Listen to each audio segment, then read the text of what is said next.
fucking day! Welcome to Flat Earth Debate Live.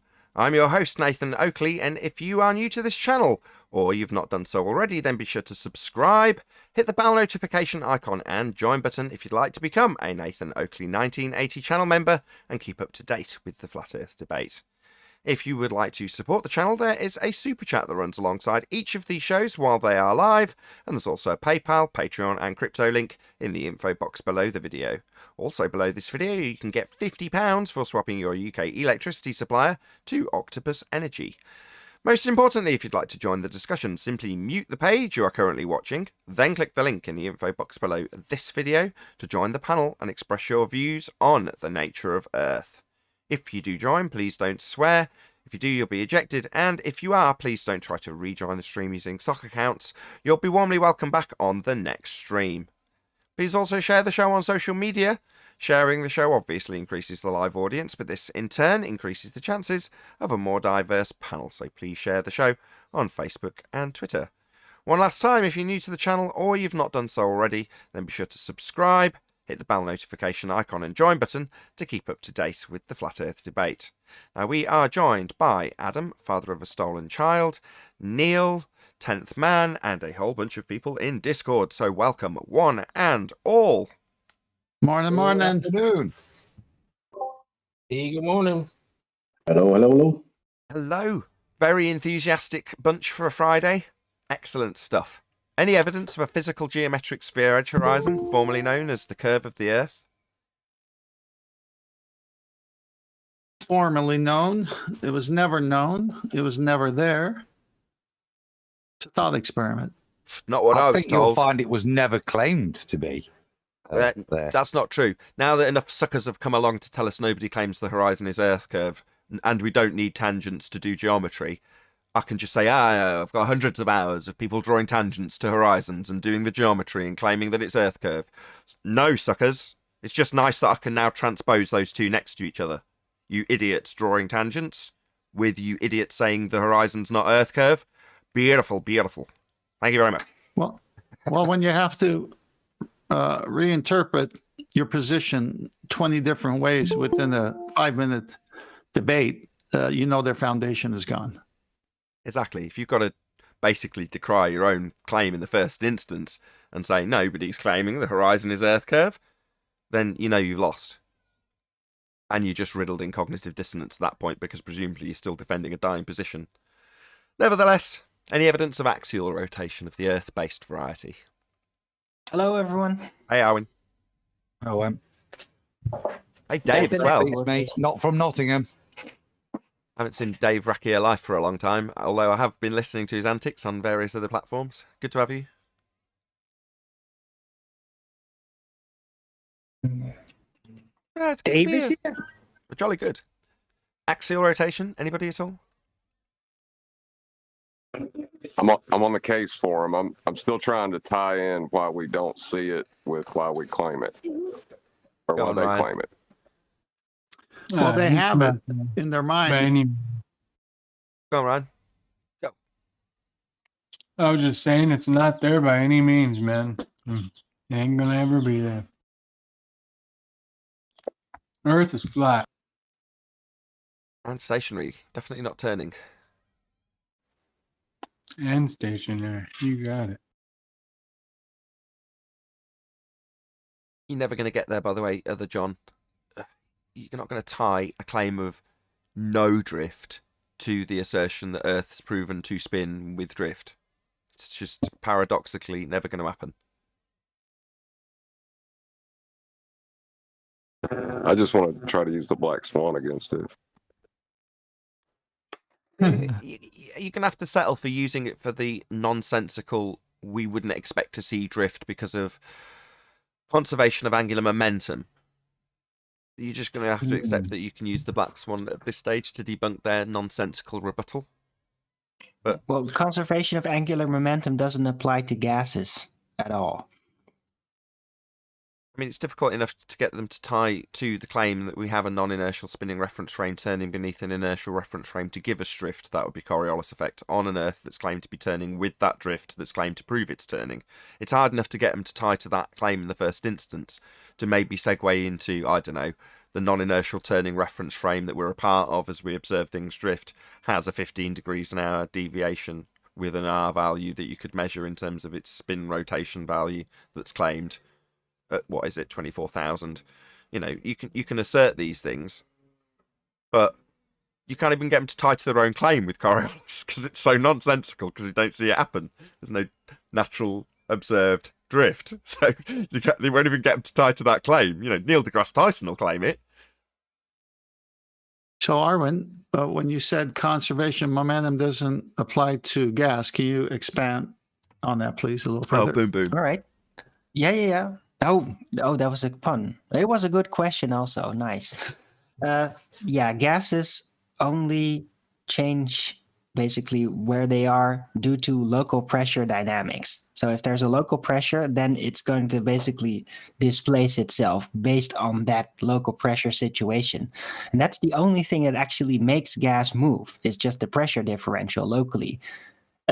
Things that don't move it are momentum. It, like liquids and solids that actually get caught up in momentum, right? You throw them, whatever, they keep moving. They retain the motion, conservation of momentum. Well, gas doesn't do that. It only responds to the local pressure dynamics.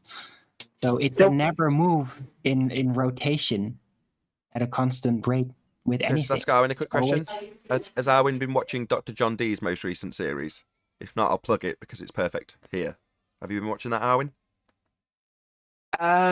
Not recently. Well, it came out about 2 or 3 weeks ago.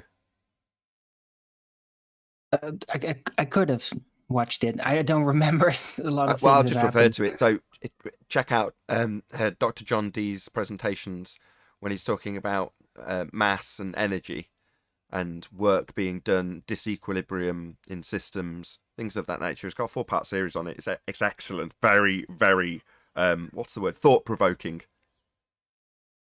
Cool. Then why does it stop at Mount Everest? Doesn't. That's what I was told. It stops at Mount Everest. What do you mean stop What? at Mount Everest? It doesn't stop at Mount Everest. Because there's no oxygen that goes further than Mount Everest. It just stops there. Oxygen's part of the gas anywhere. It doesn't suddenly separate out into different mixture. You know, it's all mixed up. It's an anisotropic, inhomogeneous mixture of gases. Now, the quantities become less as you go higher, as it's dispersed, exactly as you would expect. But it's not going to reach equilibrium for it to all be a unified pressure. It's a dynamic system. However, all of these discussions that would require containment in the first instance. Hence the question, any examples of gas pressure without a container? Second law of dynamic doesn't apply to the Earth. We've been waiting for that one for a while. I remember back in the day, QE used to say, okay, where's gravity the strongest? And they'll say on Earth, near the surface, where it's being produced. Oh, okay. Well, if it can't keep it down here, how do you think it's keeping it up there? So it's like, come on, guys, show us gas pressure without a container, and then that's a new starting point. But until then, it's over. And beyond your fundamentalist religious assertion that the sky is a vacuum. So going outside and saying, look, we've got gas pressure, therefore the sky is a vacuum. That's called a begging the question fallacy. Indeed. And if I may know it's not different up there. If I may input something on top of that, if ballers have some kind of question like why doesn't the gas just uniformly spread around and all that, right? Originally, I thought, maybe relative density causes it to layer it out a little. It's very unlikely, though. What is more likely is it can be demonstrated on the small scale. If you have a container, you have a cooling element on one side of the container and a heating element on the other side of the container, a gradient, even within a smaller container, will start to form because of the temperature influences. So gradients can definitely be formed in containers, even on a small scale. And since we know there is heat at the surface here, and not up there's nothing really to absorb it, then yeah, we could see that there is a temperature influence, which would the most likely be the cause of the gradient within the realm. Any evidence? I don't of know. distance Things could be to the different sun? up there because you got a rocket that's going to crash soon. I just seen it on the news. No, the sky is not a vacuum. If the sky was a vacuum, it would be a space. How ironic that they call it space.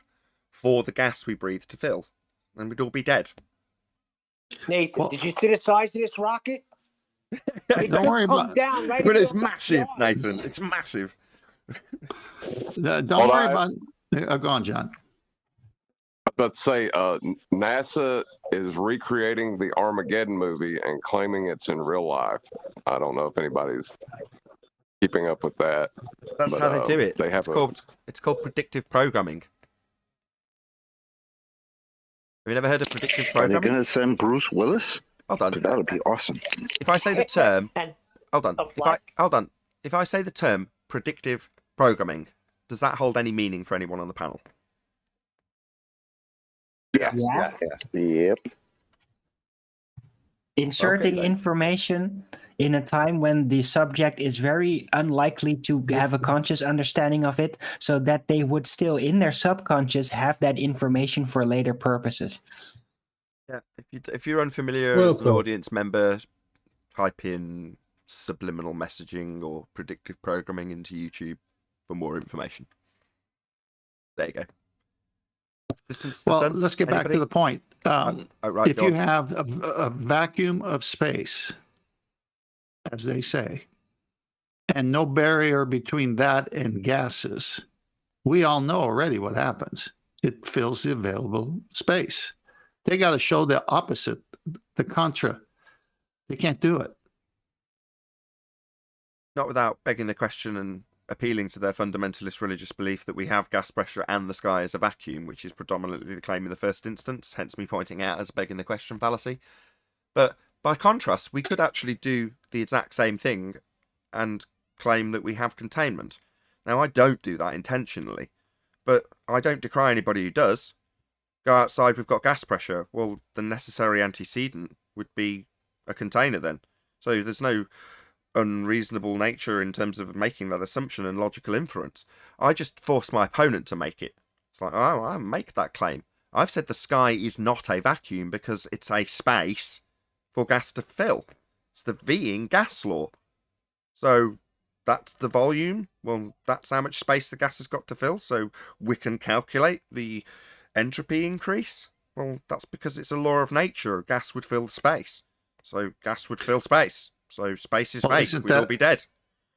Isn't that the point of debate? When one side gets to say what they want, the other side comes with a rebuttal and back and forth, and you can see right away who's being unreasonable.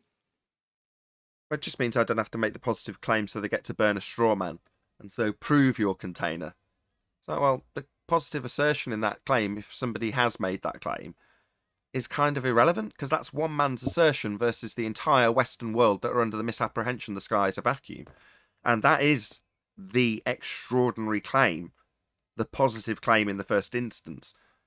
However, the moment somebody says, well, antecedent-consequent relationship, therefore a container, they'll just hold you to that indefinitely rather than deal with the awkward detail about the sky vacuum not being real.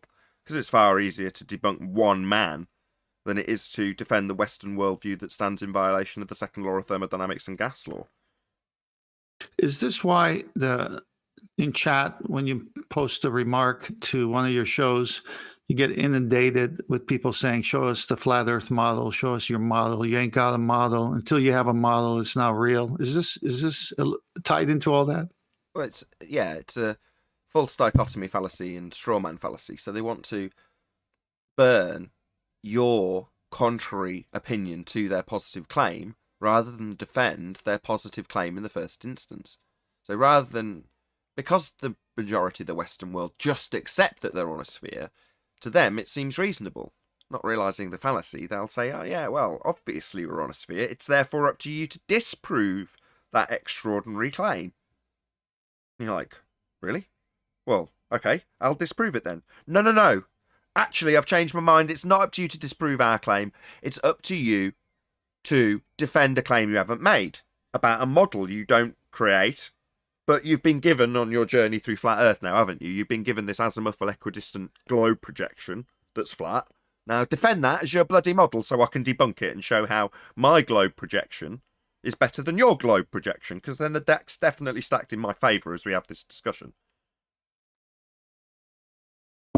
Yeah, but when you're discussing this, hold on a second. All right. When you're discussing this, it's nice because you go back and forth, and one side could say, I don't know what the sky is, but I do know to have pressure, you got to have containment. And that cannot be overcome because that's what we do know. Yeah, the sky is not a vacuum. If it was, we'd all be dead. The gas we breathe would fill the space. Worse than that, though, you got this guy, Ed Freeze. He thinks he's got you over a barrel. Now, I can listen to the whole thing and just hear him getting torn apart. But in his mind, he's got you over a barrel and you're losing. No, ballers can't use barrels. That's a container. He rage quit. He rage quit. What are you talking about? Delusion. When Nathan identified what he was doing, he rage quit. Yeah, and he still claims victory, though. Of course, they're delusional. Irrelevant. Just on something irrelevant, Owen, Chocolate mentioned Armageddon there. And I just thought I'd see if they are faking it. But what I did stumble across was this statement. Quite funny. NASA often shows the movie Armageddon as part of its management training program and asks its new staff to find as many scientific inaccuracies as they can. In brackets, there are at least 168. But there's more. Really? Holy shit. Told you. That's funny. I thought the yeah. whole movie was inaccurate. When we look at the NASA material, we find 1,168. Oh, I just have one that debunks every claim they've made ever, which is that the sky is not a vacuum because it stands in violation of the second law of thermodynamics. So every single claim ever made or assertion made from that area, in that instance, the majority of the movie Armageddon takes place in an area that doesn't exist. A second law of thermodynamics violation, sky vacuum, where they're travelling to get to a rock in the sky vacuum. Yeah, that's all fake. The entirety of it is fake. Yeah, but Chocolate has stories he's told us where he shows the Tesla car in the violation of outer space. And people are saying, nah, that's a joke. No one's doing that. So when you reverse this, instead of asking NASA to spot errors and just ask the public, they do the same thing with NASA footage. I don't know. I could get there. We could get there. In Part of that. If there's a firmament, we could get there. Can't get there what they claim it is because space is fake with their claim. But my claim, it's inside the firmament. So why couldn't we go there? They want whoever's partaking in that sort of questionnaire to come up with answers that work within the begging the question fallacy. So, for example, they would want them to answer along the lines of, when detailing how to resolve this problem, one of them comes up with a mylar sail and says it will catch cosmic winds. Well, obviously they're in a vacuum and that wouldn't work because... and then give an explanation within an Einsteinian paradigm. And that would be an acceptable answer. An unacceptable answer would be to say, everything claimed in that movie that didn't take place on the ground, terra firma, was fake. Because the gas breathed in the parts where they were on the ground, terra firma, wouldn't be there if they could just travel out into an area that was of a lower pressure. Because every bit of gas that we are breathing would fill that space. Therefore, everything claimed in the movie is wrong, beyond anything claimed on the ground. If they can drag you into their imagination, then they've already won half the battle. If they can get you into a place that doesn't exist, then They're almost there. The top John- answer sums it up for me, Nathan. Now it says, "Sir, about halfway through the movie, my pen died, so I made a mental list of the things that actually are accurate in the movie. Number 1, asteroids, rockets, and nuclear weapons are real things. Number 2, we as an organization are capable of launching teams of humans into space. Then number 3, Steven Tyler does not want to miss a thing. So I don't know what that one is, but you're right there. Because I miss you, baby. Yeah. Anyway, And I don't want to miss a thing. Nobody answered my question. what was your question, Neil? Heliocentric model, yeah, you can't go there. But if there is a firmament and we are enclosed, the sun, the moon, and the stars are inside the firmament, why can't they go there? Could they be traveling there and just telling us something that it's not? Sorry, what makes you think I'll allow? How do we know that? Hold on. Yeah, exactly. What makes you think I'd be any less or any more lenient with you, Neil, when you beg the question in 3 different instances? All right, name one, because I said there's a firmament. The Bible says there's There's a one. firmament. There's one. That's one. Okay, well, I'm a Bible believer, so the Bible says there is. And you can't have gas pressure out of container, so there's something containing us. But the sun, the moon, and the stars are claimed to be inside the firmament. There's number So 2. why can't we travel to them? There's number 2. Ooh.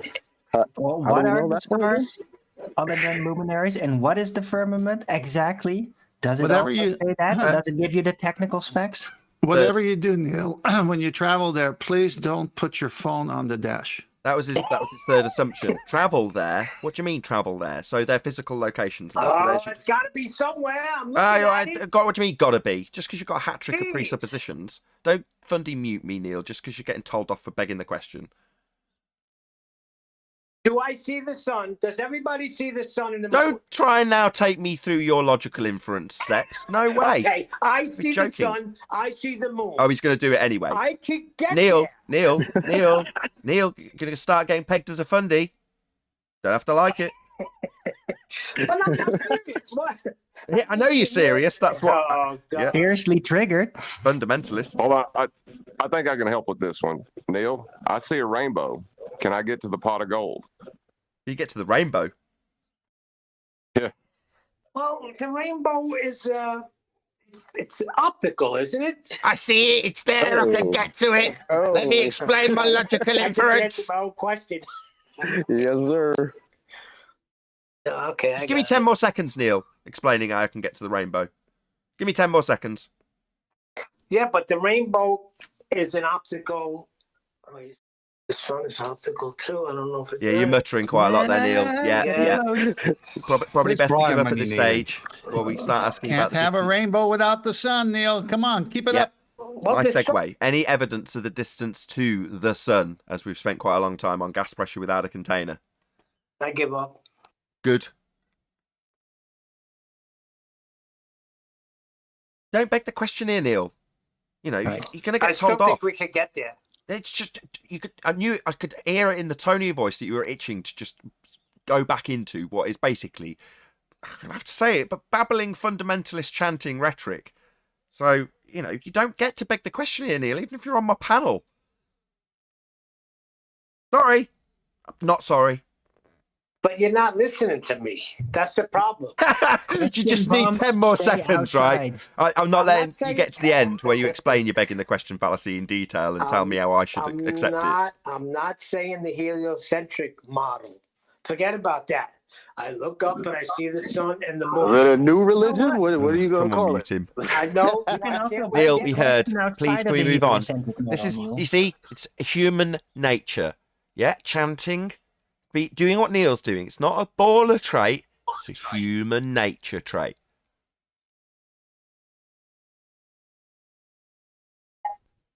Fine. You have to like it. If you want to talk. I will get there. I will get there somehow. Boys to men, I'll get there. You don't understand. Sorry, continue the show. Well, I'm not talking about the heliocentric version of what's going on. I'm talking about what I see. I know Okay. you can't have gas pressure out of container. I Can know you get what's to the in container. horizon? And Can you get to the horizon? Thank you. Let's move on. Well, Any that- evidence hold of the on. distance? That's- Oh God, we've got somebody shut him up. Neil, please, please. Any evidence of the distance to the sun? No, but I'm going to find out one day. It's over there. Neil, your car doesn't even go 20 miles without a problem. Good luck. Actually, it's been good, except for the water coming in when it rains. It's over there.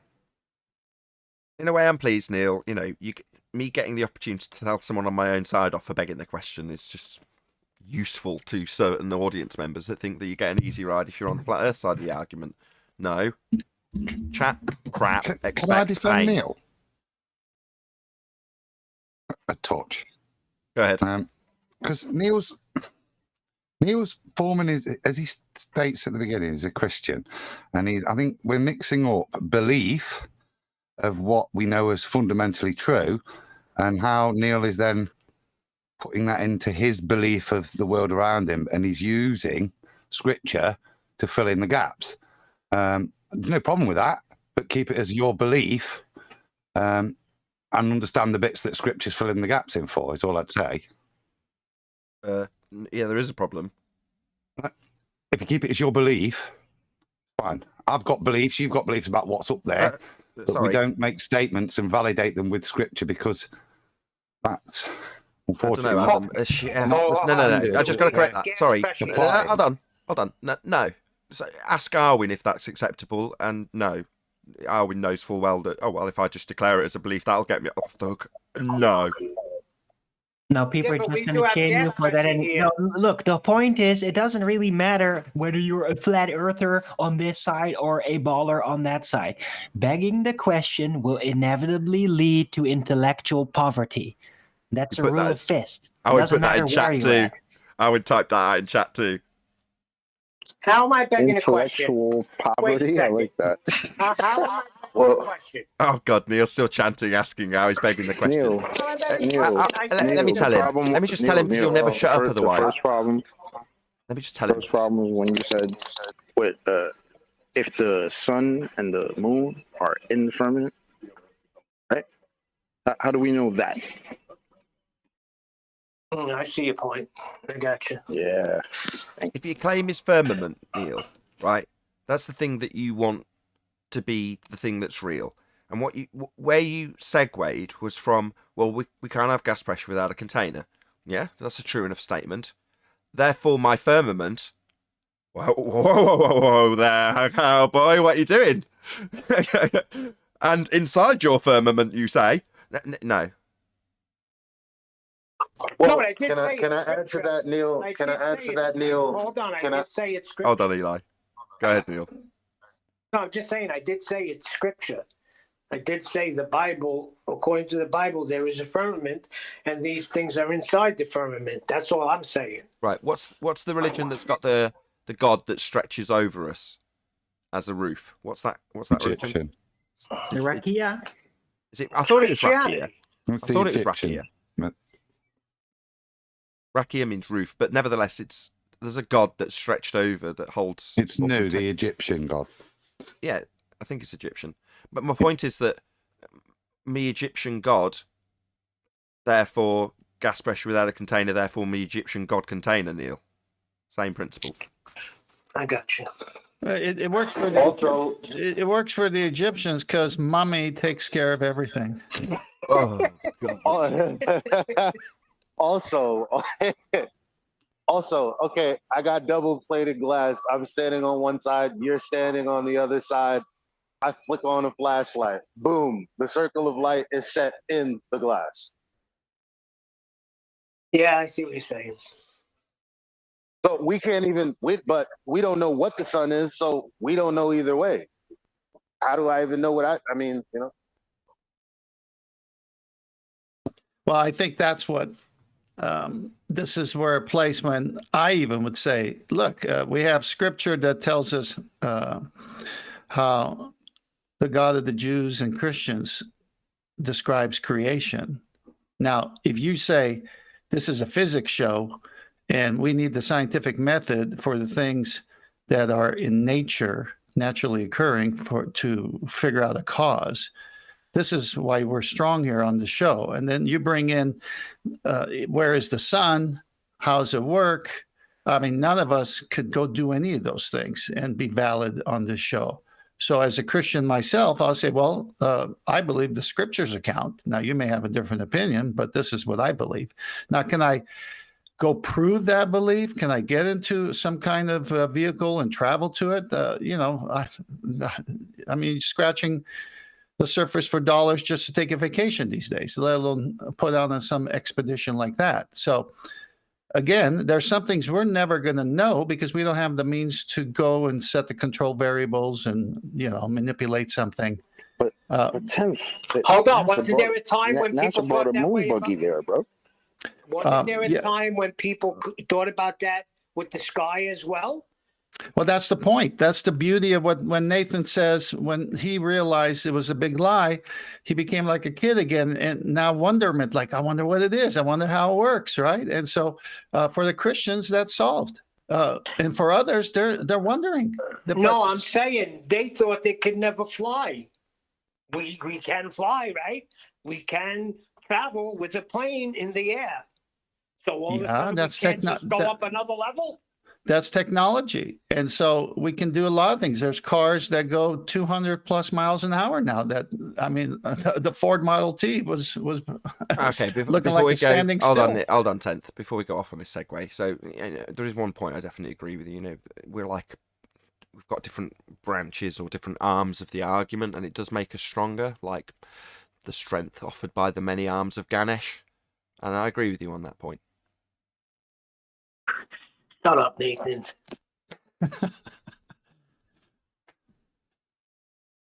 Anyway, there's some things that we're still trying to figure out. And that's just the way it's going to be because we're the creation. We're not the creator.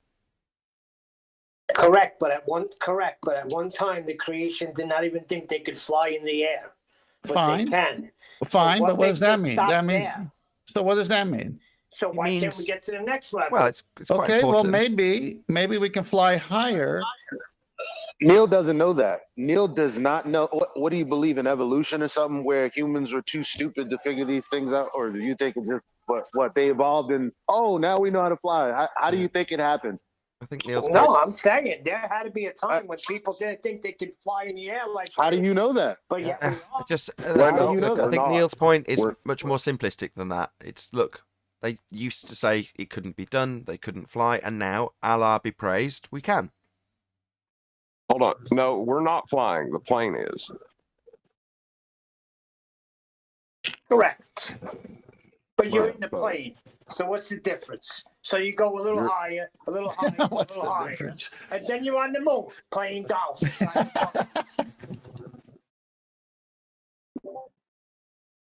Who's the guy that got swallowed by a whale? Did you get pedantic about him not swimming? Jonah.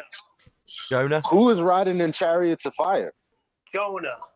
Anyway, gosh. Right. Elijah. By the many arms of Ganesh, can we please change the subject? Right. Any scientific evidence of gravity?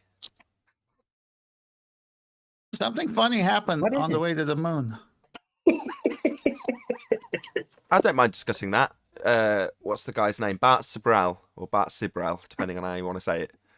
Yeah, but he recanted, didn't he? His copyright struck me once, bastard.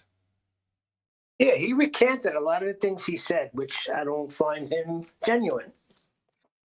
Oh yeah, sounds familiar.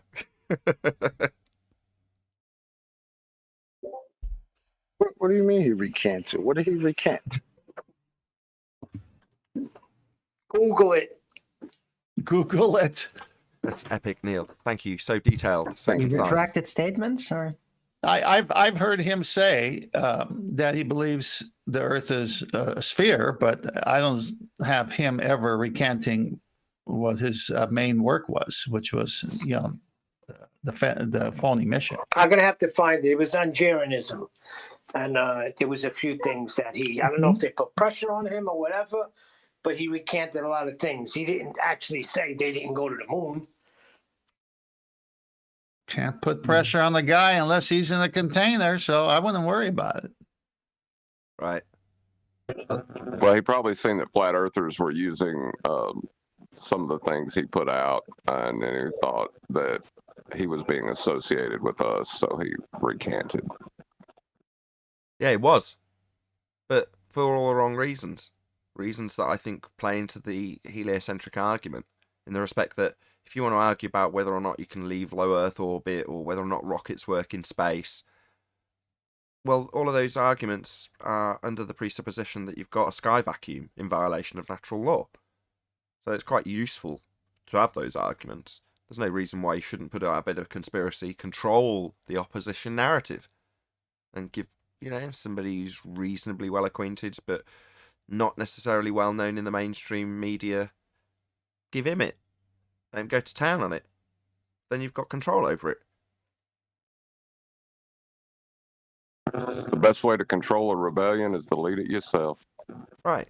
Don't let the rebellion get hold of, your entire area that you're claiming to operate in is fake. It's in violation of natural law. You can't have gas pressure not fill a volume. That's nonsense. Much better to say, put out a narrative that says they didn't leave the orbit of Earth, because then we're begging the question of a sphere Earth and things falling around it in a sky vacuum, and that's all cushy, right? Excellent. Bosh that out. Doesn't this say? Don't ask us. We were just passengers taking a ride, right? And don't ask us. Yeah, they were both that one. They were both passengers taking a ride and simultaneously navigating using the stars that they both could and could not see. Exactly. Doesn't sound very commanding for somebody who's on the greatest mission in human history, huh? I think they were left in a very awkward position. There's a reason why they look like someone just took a shit in their cornflakes when they're going for the public press conference after the fact. And it's because they're lying at that point. Now, prior to that, if you see them doing tests, especially Armstrong, man, he was well into it, keen. And I honestly believe that they thought they were going to the moon. And at some point, they were told, sorry, lads, what we're going to do is the old switcheroo. We're going to send off this half-scale rocket, right? And we're going to film it from a distance. You'll be back at home.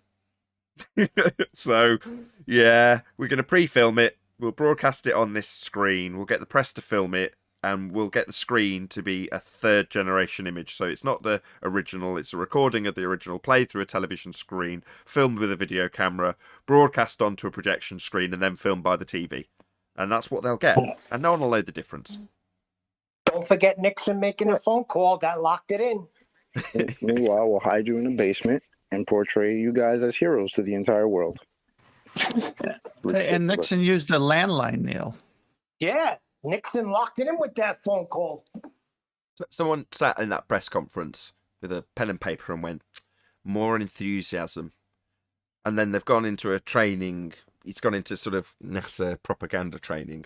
And when the guys who are now doing the propaganda, the younger crowd, whenever anything happens that's purely CGI and represented with some ones and zeros going up some employee screen, whenever anything is supposed to happen and the narrator says, and now something has happened, they all go, woohoo, jump in the air and show totally the opposite end of the scale to, Neil and Buzz.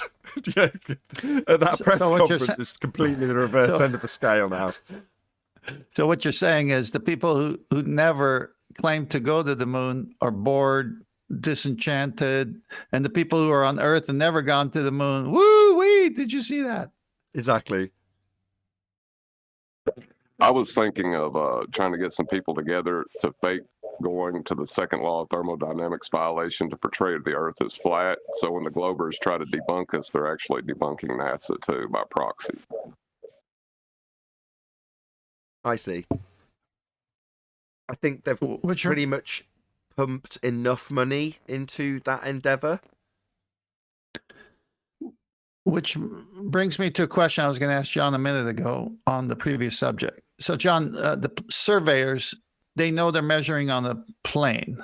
So this is a good time for you to chime in as to how you look at this, because they know what they're looking at and measuring, and yet they hold a belief. Yeah. All we have is measurements of it flat. And then there was a belief that the dip angle you could draw an orthographic view was to a geometric position you could measure. You know, that was the belief.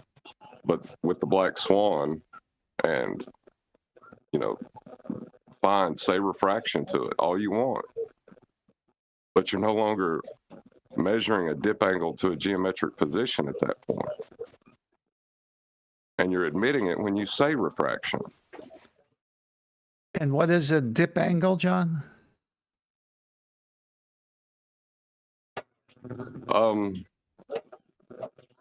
What's an angle? Like if you drop a plumb line and then you draw a 90-degree out from your eye line, there's an apparent difference between that 90-degree and the horizon. Would that be a perpendicular? Yeah, between the perpendicular from your eye and that plumb, there appears to be a difference. And that dip angle makes the third line. So you need a triangle, 3 straight lines. Yeah, it's the Pythagorean theorem is based on having 3 straight lines to make a triangle. Can you get an angle with one of those lines being curved? I need a citation that triangles are 3 straight well, lines. hold on. One of them isn't in what he's just described. So you drop your plumb, right? That takes you to the center of the presupposed spherical Earth. Then you take your line from a high altitude. So in Al-Biruni's description, to clear that problem, he goes up to the top of a mountain and then measures his dip angle as described by John to the tangent point. That's Earth curve edge horizon, right? And then he can derive with the trig what the R value would be. Yeah, but the problem with that is that measurement comes from the presupposed globe radius at the center. No one's taking a measurement of a presupposition from the center of anything. The actual measurement was from a mountain. No, correct. He's going to minus that off at the end. So he's going to minus off whatever his height is. But that the point that I interjected was because you're saying, well, where's he going to get the third line from for his triangle? Well, one will go from the center of the presupposed spherical Earth to the tangent point. One will go up through the mountain to his original plumb line that he's going to presuppose is dropped to the center of a presupposed spherical Earth, including the height of the mountain. But then when he's looking down from the mountain to the tangent point formerly known as Earth curve, that's 1 straight line. And then from the tangent point to the center, that's 2. And then from the center to the top of the mountain is 3. So he's acquired a triangle to do the trig to get the R. No, my question wasn't that. My question was, they are using a triangle. To have a triangle, it requires 3 straight lines. And then they take that. So my thing is, what is a triangle? And then they take that and say, well, we can do that if you allow us to make one of them go to the center of something we can't prove. Well, yeah, because that's the only place on a circle that you draw on a 2-dimensional piece of paper, right? And then you can say, here's a circle, it's 360, and here's the center, and from here to any point on that circle is the radius. And I've for got you Earth, now. Dave, I see your point. What you're saying is, even though he's measuring or claiming to do the trig by way of dropping a plumb, drawing an imaginary 90 degrees, measuring the difference between that and the horizon, all of that assumes there is an acquirable R value in the first place. So when you say he's assuming Correct. R, well, he's assuming he can get it, right? That's your point. correct. That's why I said it was a belief. That was the belief that I held. That you Well, could what's get the R. difference? Yeah, that rounds out 10th question to John perfectly. Can you repeat that, John? That was the belief I held. That I could acquire R through measurement. I thought I could. Yeah. The belief, if you're a sphere believer, is that you can measure your sphere. Not only that, you've already had it measured. Here's the maths for it. Well, okay. So how do we know it's been measured and it is capable of measurement? Well, we'll compare it to photos. Well, when you do that, you're taking out all aspects of perspective, put it in an orthographic view, having the targets not change their size as they move into the distance, and claiming there's a physical reified sphere edge horizon based on an R value acquired by doing this dip angle measurement. Well, if you can't do the dip angle measurement to get the R, to get the maths, to make the claims when comparing to pictures and excluding perspective, then you've got no argument. You need to see the physical geometry and be able to measure it to make the claim that it's measurable. It isn't. Yeah, That's not a measurable sphere. Right, you're not measuring a hologram when you do a dip angle measurement if you believe you live on a sphere. Can you measure geometry without geometry? No, you can't calculate geometry without a geometric measurement. I mean, can you measure a rainbow? I mean, You can, it doesn't mean it's there though. But a rainbow's more tangible. The rainbow's more tangible, believe it or not, than Earth curve. I quote Rumpus. The geometric horizon, and I paraphrase in brackets, that's Earth curve, only exists in the maths. Now, a rainbow, you can at least clap eyes on it like the sun and go, there it is, there's a rainbow. Can you see it? Yeah, I see it. You see it? Yeah. Can we get to it? No. Is it tangible? No. But there it is, before your very eyes. Where's Earth curve? Well, it only exists in the maths. Well, we measure it flat. Yeah, the only thing we have is the measurements of flat.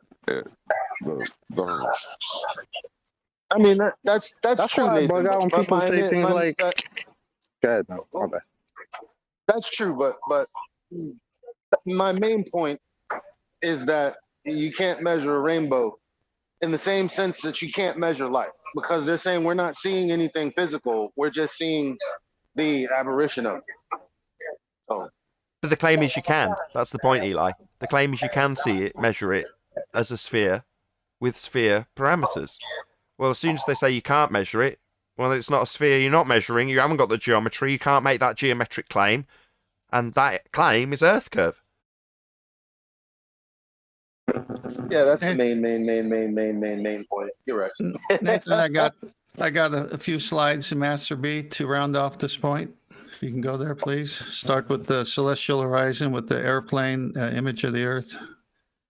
Hold on a sec. I just want to say one more thing. When they say refraction, they just want to get past that.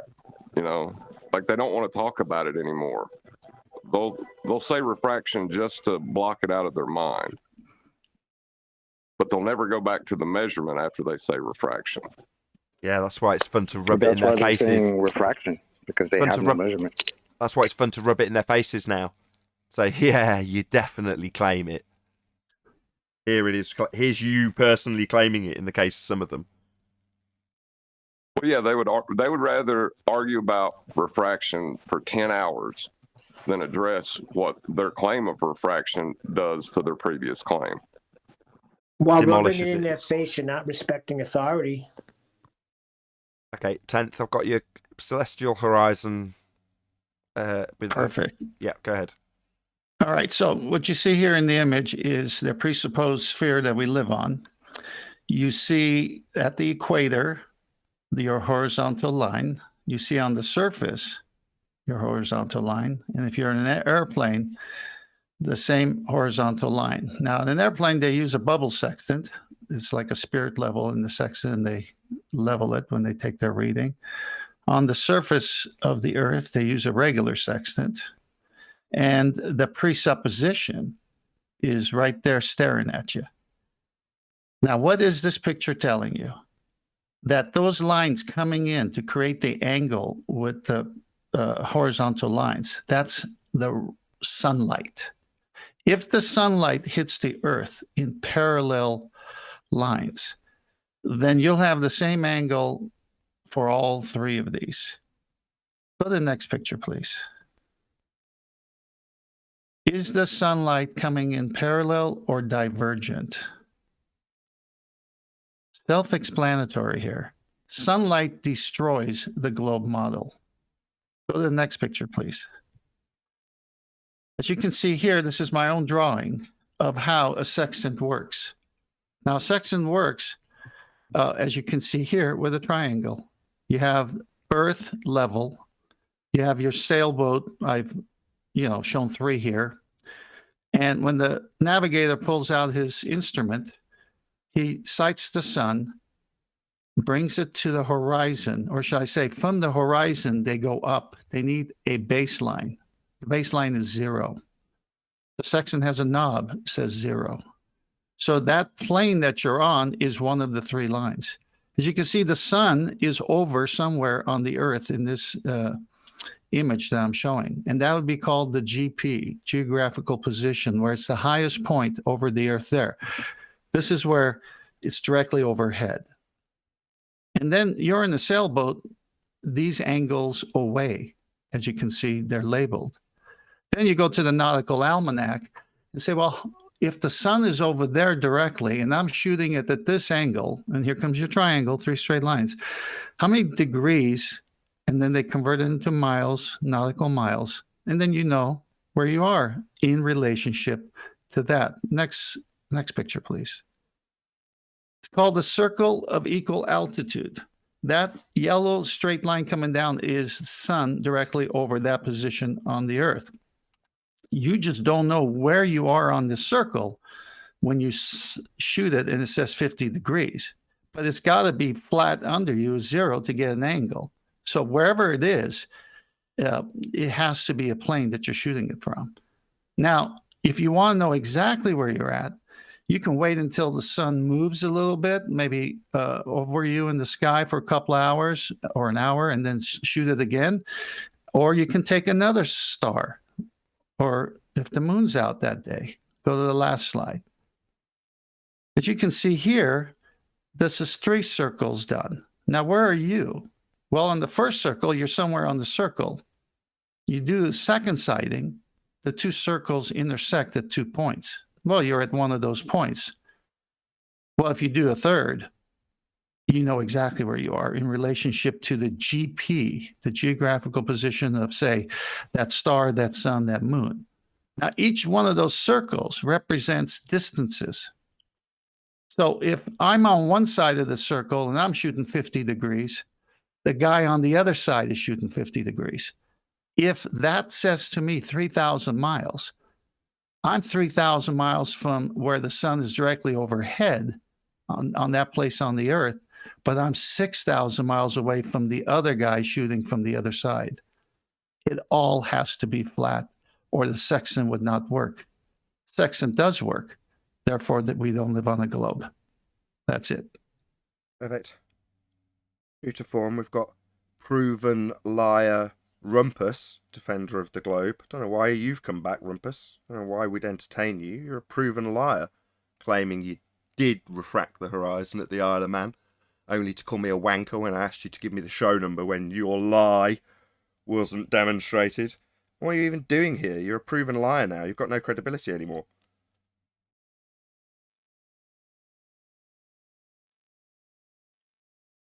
I use the refracted conditions all the time, you tosser. You're a liar. I just get lost. So I've got hundreds of hours of Rumpus drawing a tangent and claiming Earth curve geometry. Now he says, I use the refracted value all the time. Now last time he was here, it was pointed out that when he refracted the targets in respect to the horizon, making them a slightly looming non-standard refraction high in a holographic projection of a lighthouse from behind the reified sphere edge horizon, we knew what they were claiming because they drew a tangent to it, called it Earth curve, and claimed it was proven by those discussions. Now Rumpus is a liar and says, I always refracted everything. No, he didn't. He drew tangents to the horizon.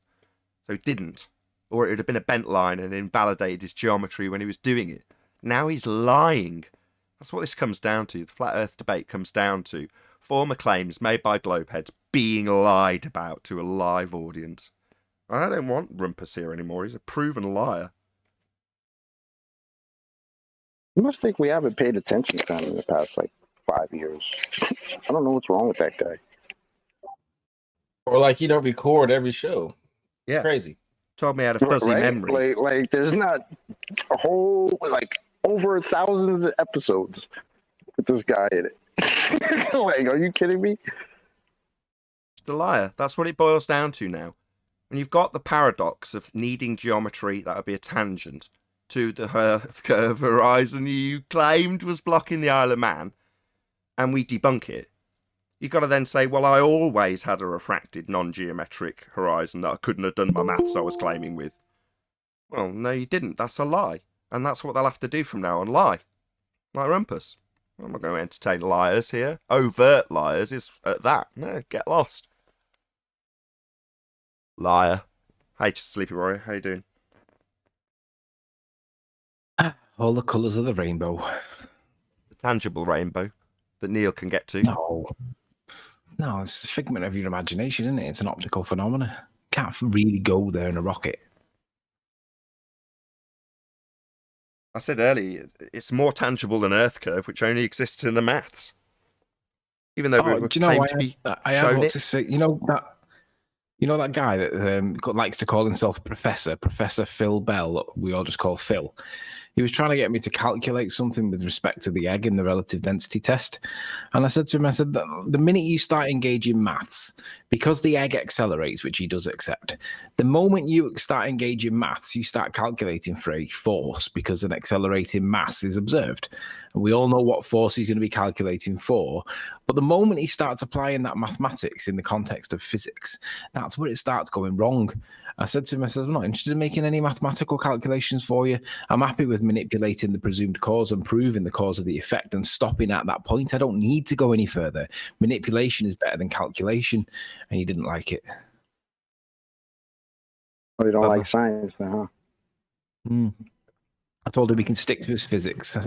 He also said, when I said about science being qualitative rather than quantitative, he come back with, there are qualitative guys in science. We leave that to the biologists in Building 7.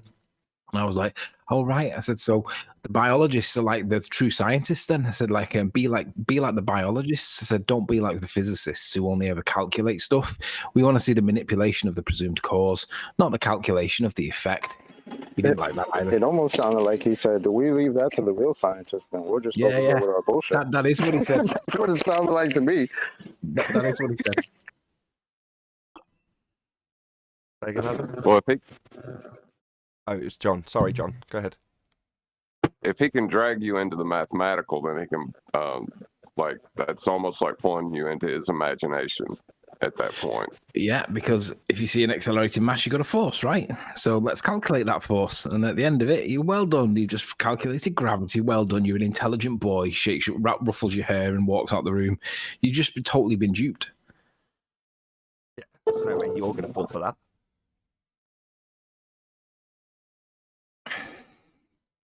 And here you go. You can pass your exams if you do it properly in a formal environment. But I'm a physicist, he says. Yeah, dickhead.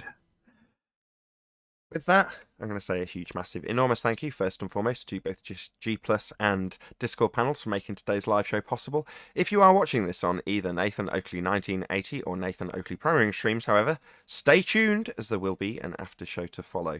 Also, below this video, you can get £50 for swapping your UK electricity supplier to Octopus Energy. Once again, stay tuned if you're watching on a programming stream. I've been Nathan Oakley, and I'll see you all in the next video.